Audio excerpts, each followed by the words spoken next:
أعوذ بالله من الشيطان الرجيم بسم الله الرحمن الرحيم الحمد لله رب العالمين وصلى الله على محمد وآله الطاهرين اللهم صل على محمد وآل محمد. بحث چل رہی تھی تدوین منع حدیث کے سلسلے میں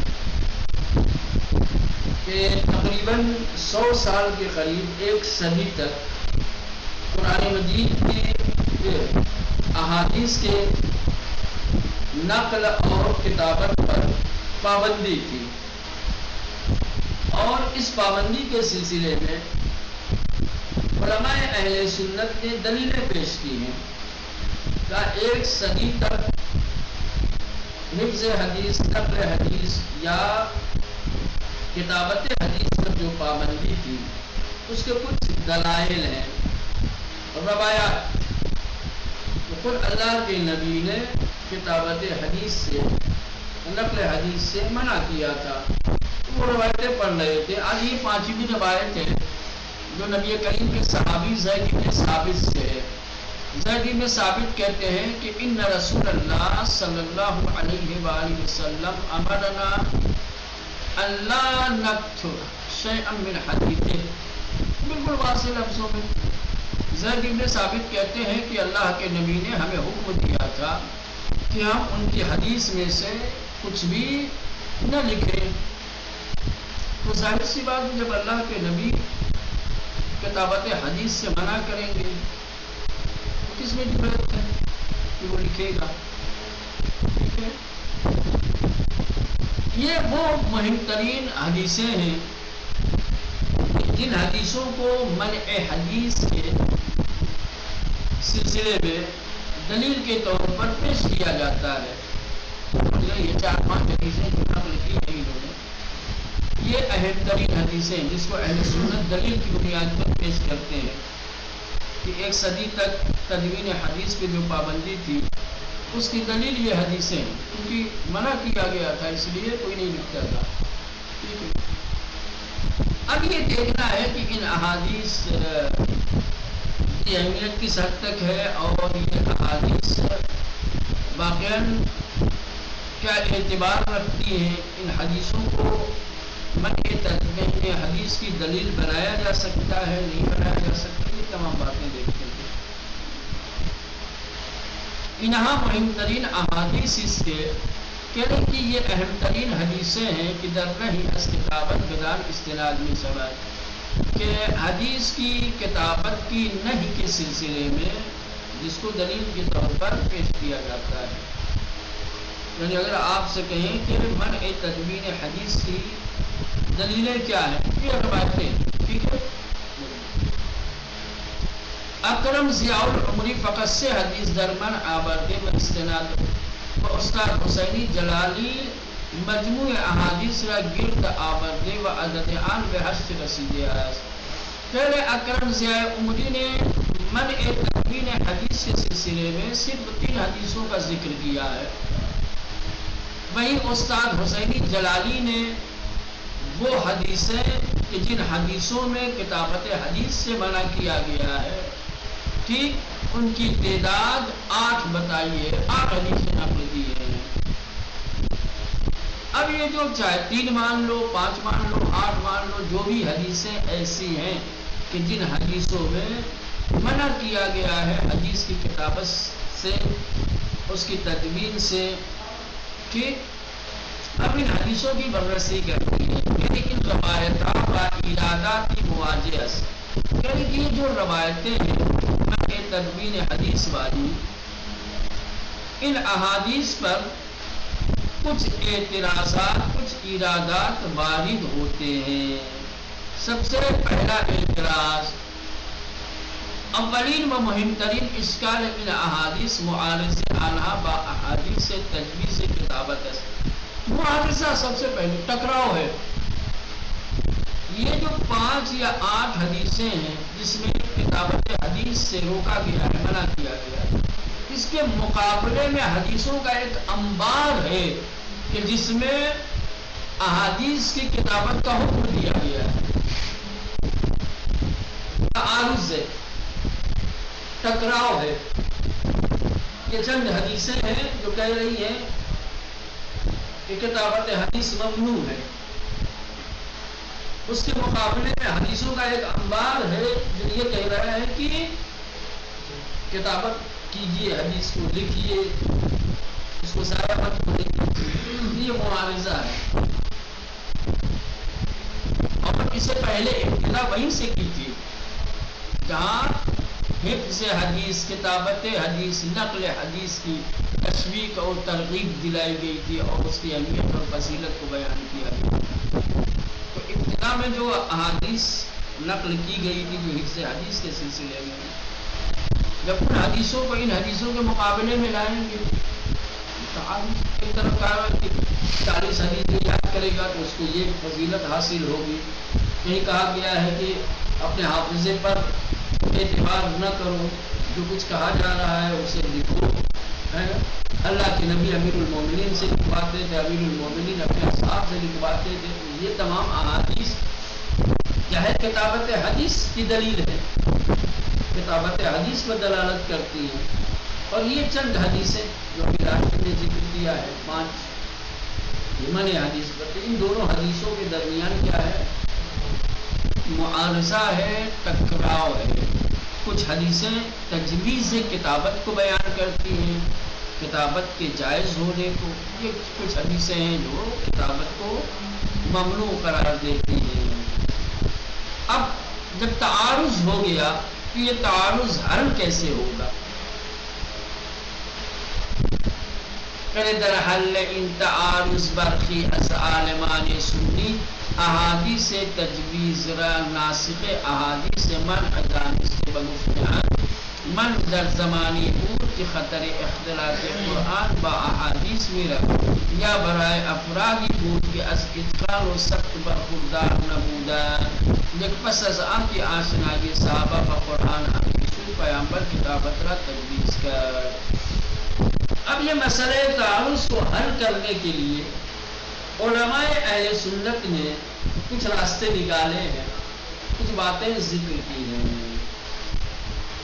کہا ہے کہ یہ جو تجویز کتابت والی احادیث ہیں یہ ناسخ ہے احادیث منع حدیث کے لیے. ناسخ و منسوخ کی بحث کرتے ہیں علوم قرآن میں کہ پہلے ایک حکم آیا ہو کسی مسئلہ کی بنیاد پر، پھر اللہ ایک دوسری آیت نازل کر کے پہلے والی آیت کا جو حکم تھا اس کو اٹھا لے ختم کر دے. تو جو پہلے حکم آیا تھا وہ منسوخ ہو جائے گا، جو بعد میں آیا ہے وہ کیا ہے؟ ناسخ. جو بعد میں آتا ہے پھر وہ حکم کیا رہتا ہے؟ اپنی جگہ پر قائم رہتا ہے، ثابت رہتا ہے. تو کہہ رہے ہیں کہ یہ جو تجویز کتابت والی احادیث ہیں یہ ناسخ ہے، اور جو منع حدیث والی روایتیں ہیں وہ کیا ہے؟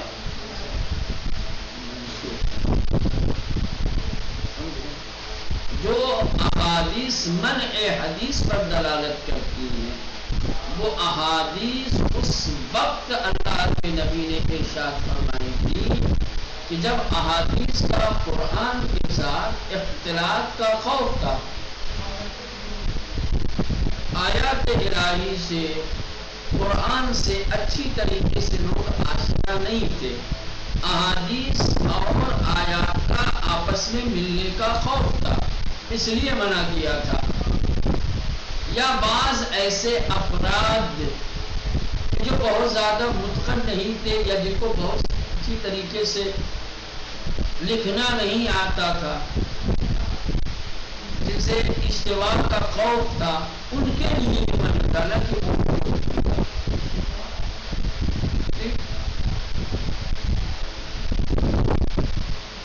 جب قرآن کے متعلق صحابہ کی آشنائی کی شناخت عمیق ہو گئی، جب آیات الہی کو اچھی طریقے سے سمجھ لیا، اس کے بعد اللہ کے نبی نے تجویز کتابت کا حکم دے دیا. اب لکھو،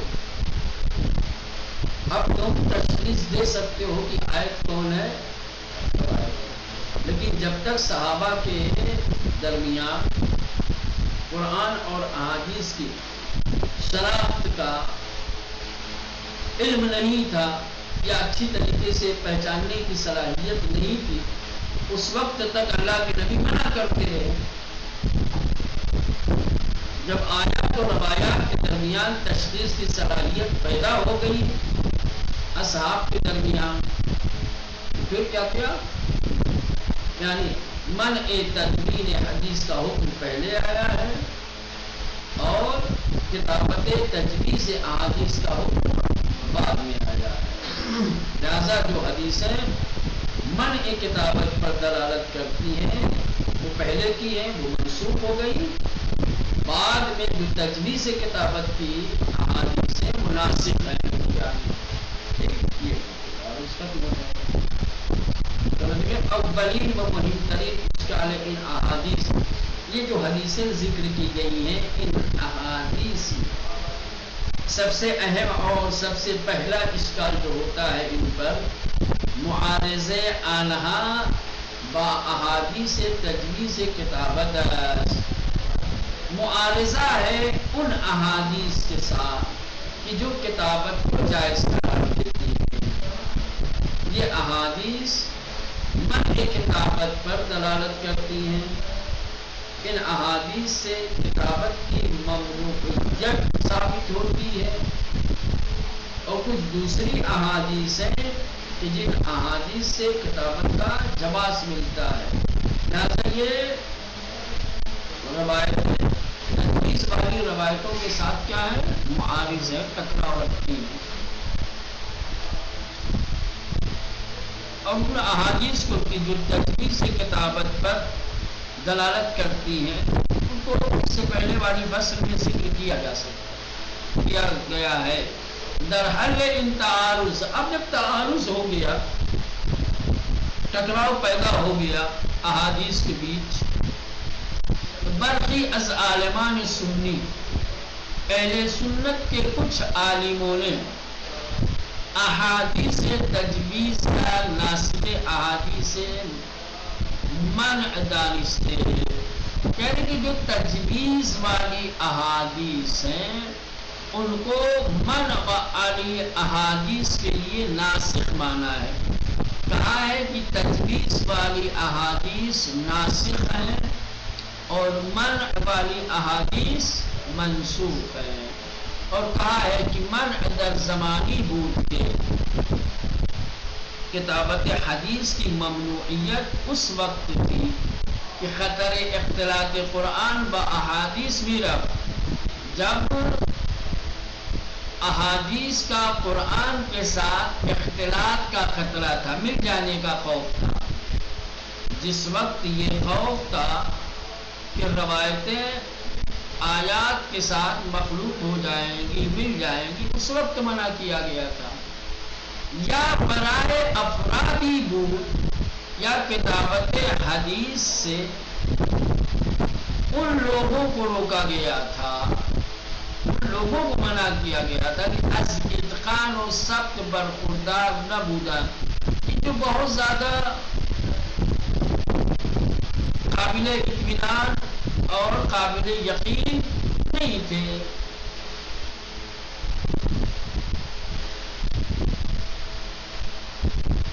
تو بہت اچھی طریقے سے یقین کے ساتھ نہیں لکھ سکتے تھے،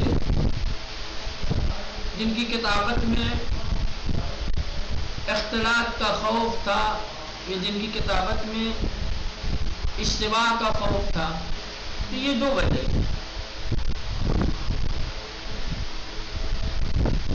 منع کتابت احادیث اس وقت کے لیے تھا جب قرآن کے ساتھ روایات کے مخلوط ہونے کا خوف تھا، یا منع کتابت کچھ خاص لوگوں کے لیے تھا جو اچھی طریقے سے لکھنا اور ثبت کرنا نہیں جانتے تھے نہ، لیکن پس از آ کے آشنائی صحابہ با قرآن عمیق شد، لیکن جب صحابہ کی قرآن کے ساتھ آشنائی، قرآن کی معرفت جب عمیق اور گہری ہو گئی، پیغمبر کتابت را تجویز کر، اللہ کے نبی نے کتابت حدیث کی اجازت دے دی۔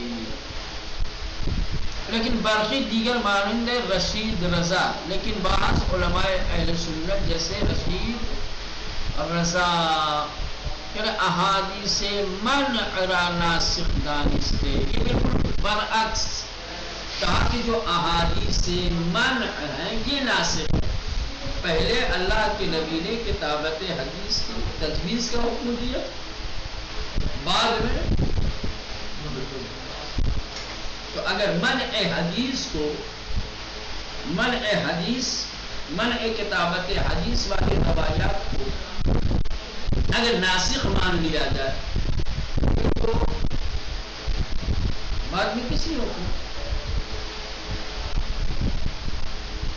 تو کتابت حدیث کا مسئلہ مسدود ہونا چاہیے، بند ہونا چاہیے. پھر کسی کے لیے جائز نہیں ہونا چاہیے کہ وہ احادیث کو ضبط کرے.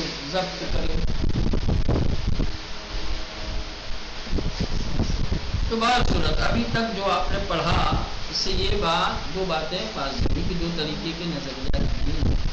تعارض کو ختم کریں. البتہ یہ چونکہ تعارض کو بیان کر رہے ہیں، ٹھیک تعارض کو کس طریقے سے ختم کرنے کی کوشش کی گئی ہے. وجہ خود یہ ناسخ و منسوخ والے مسئلے میں جائیں گے تو بڑی جنجالی اور بڑی تفصیلی بحث ہے. کون سی صحیح ہے، کون سی غلط ہے، کس کی بات زیادہ پختہ اور مستحکم ہے اور کس کی ضعیف اور کمزور ہے، یہ دیکھا ہے. کس کا قول قوی ہے، کس کا ضعیف ہے.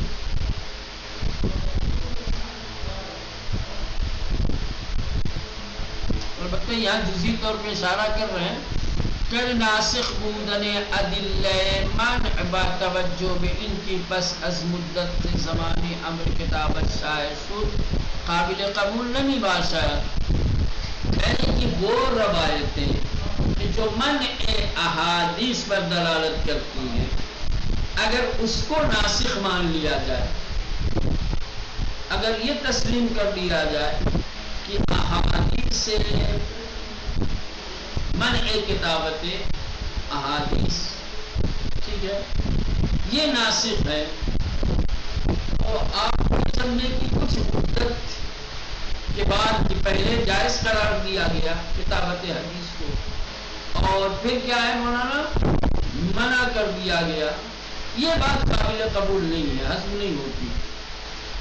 کہ پہلے حدیث کی کتابت کو جائز قرار دیا گیا ہو اور پھر کچھ دنوں کے بعد کتابت حدیث سے منع کر دیا گیا ہو، کیونکہ گزشتہ ازعار کی گروہی صدور ادلہ تجویز کی کتابت نہ متاخر از ادلہ منع دانستے عنہ. کیونکہ اکثر علماء نے ان احادیث کو کہ جو احادیث کیا ہے تجویز کتابت والی ہیں متاخر بنا ہے.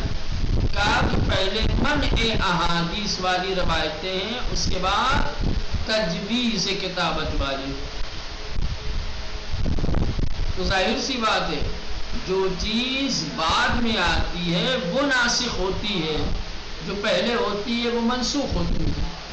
اگر یہ ثابت ہو جاتا ہے کہ تجویز کتابت والی احادیث بعد میں آئی ہیں تو ناسخ نہیں ہوگی. تو برعکس منع احادیث والی ناسخ. بس سمجھ میں آ رہی ہے؟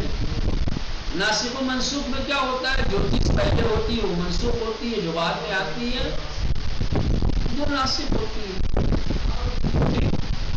تو اب اس میں سے جو پہلے ہوگی وہی منسوخ ہوگی. اگر پہلے منع حدیث سے منع کتابت یہ منسوخ ہوگی اور تجویز کتابت والی ناسخ ہوگی، اور مسئلہ برعکس ہو جائے کہ پہلے تجویز کتابت والی حدیثیں ہیں اس کے بعد سے منع کتابت والی حدیثیں ہیں، تو تجویز والی منسوخ ہو جائے گی اور منع والی، جبکہ مسئلہ بالکل برعکس ہے. اکثر لوگوں نے اس بات کو تسلیم کیا ہے اور اس بات کو مانا ہے کہ منع کتابت والی حدیثیں پہلے صادر ہوئی ہیں اور تجویز کتابت والی حدیثیں. لہذا اب یہ کہنا کہ منع کتابت والی حدیثیں ناسخ غلط ہو جائے گا. ٹھیک سمجھ میں آ گئی بات؟ چلیے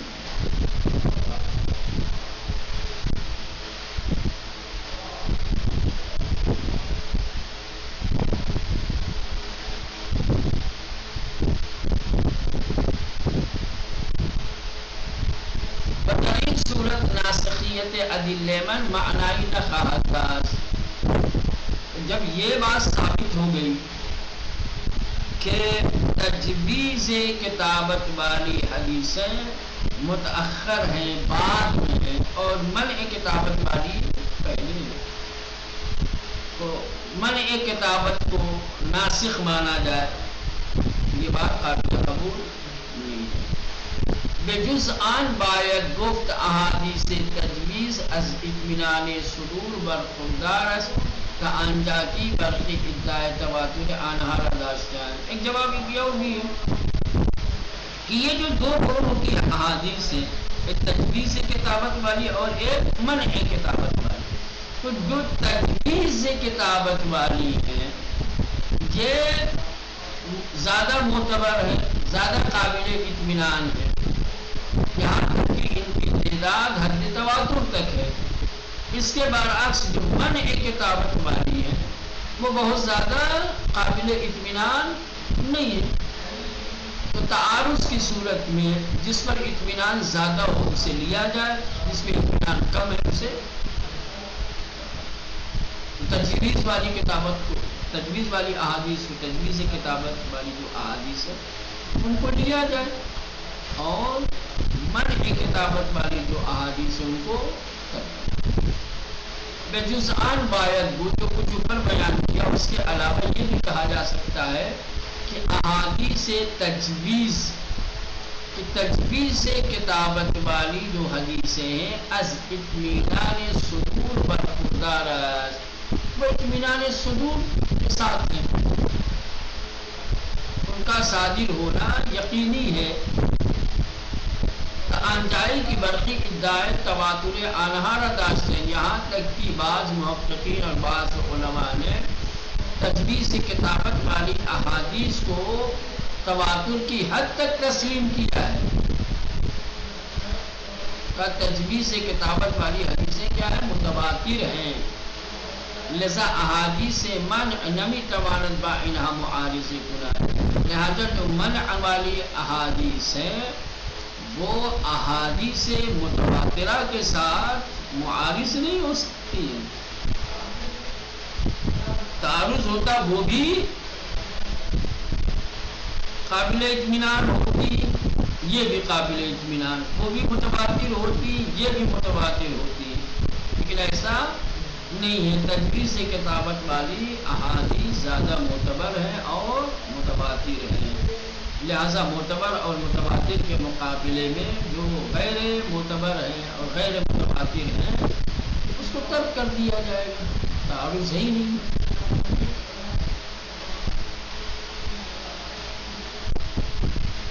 اب یہ دوسری دلیل رہ جائے گی، پہلے پڑھ لیتے ہیں. سگونه ادله منع از رسول خدا صادر گشته و این که پس از قرن اول به اتفاق آراء امر کتابت را گرفت و تمامی مصادر موجود نتیجه آن است. بچه مجوزی از ادله من میتوان رفعیت کرد. به تعبیر دیگر اگر دلالت و صدور احادیث من تمام است چرا آن را به زمانی خاص مختص کنیم. دوسرا جو اشکال ہوتا ہے وہ یہ ہے کہ اگر ہم احادیث منع کتابت والی کو مان لیں، اگر ہم یہ تسلیم کر لیں کہ منع کتابت والی جو حدیثیں ہیں وہ نبی کریم سے صادر ہوئی ہیں، اللہ کے نبی نے کتابت سے منع کیا تھا، اگر اس کو تسلیم کر لیا جائے تو ایک صدی کے بعد کس طریقے سے کتابت حدیث کا رواج پیدا ہو گیا. کتابت حدیث کو رونق حاصل ہوئی، لوگ مصروف ہو گئے کتابت حدیث میں، یہاں تک کہ احادیث کی جو کتابیں ہیں زیادہ تر اسی زمانے میں لکھی گئی. اللہ کے نبی نے منع کیا تھا، تو کسے حق حاصل تھا کہ منع پیغمبر کو نظر انداز کر کے اس کے مقابلے میں کیا ہے جواز کا حکم دے.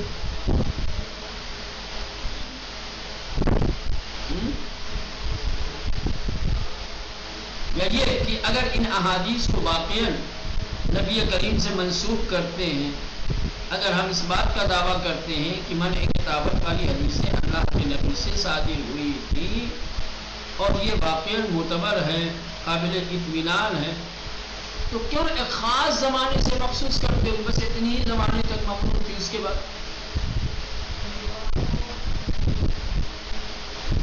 جواب ہونا چاہیے اس کا. سمجھ رہے ہیں؟ چگونه ادله من از رسول خدا صادر گشته، کس طریقے سے منع کتابت والی حدیثیں اللہ کے نبی سے صادر ہوئی، و ان کے پس از قرن اول، جبکہ پہلی صدی کے بعد بے اتفاق آراء تمام علماء کی رائے متفق اس بات پر کہ امر کتابت رونق گرے، کتابت حدیث کا حکم کیا ہے رونق ہو گیا، اور تمامی مساجد موجود نتیجے آنس، اور جتنے بھی آج احادیث کے مساجد ہیں، احادیث کی کتابیں ہیں، وہ اسی کا نتیجہ ہے. کس کا؟ رونق کی کتابت کا.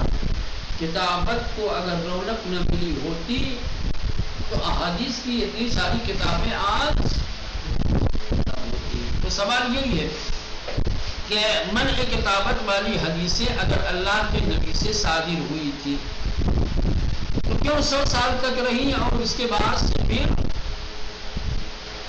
کتابت حدیث جائز ہو گئی، اور کتابت حدیث کو اتنی رونق حاصل ہوئی کہ جتنی بھی آج احادیث کی کتابیں ہیں سب اسی کا نتیجہ ہے. باچے مجوزی عدل من بھی تمام رفیت پر کوئی دلیل تو ہونی چاہیے جواز کی، جب اللہ کے نبی نے منع کر دیا کتابت حدیث سے، کتابت حدیث کی منع کتابت حدیث کی جب دلیل ہے تو جواز کتابت حدیث کی بھی تو دلیل ہونی چاہیے.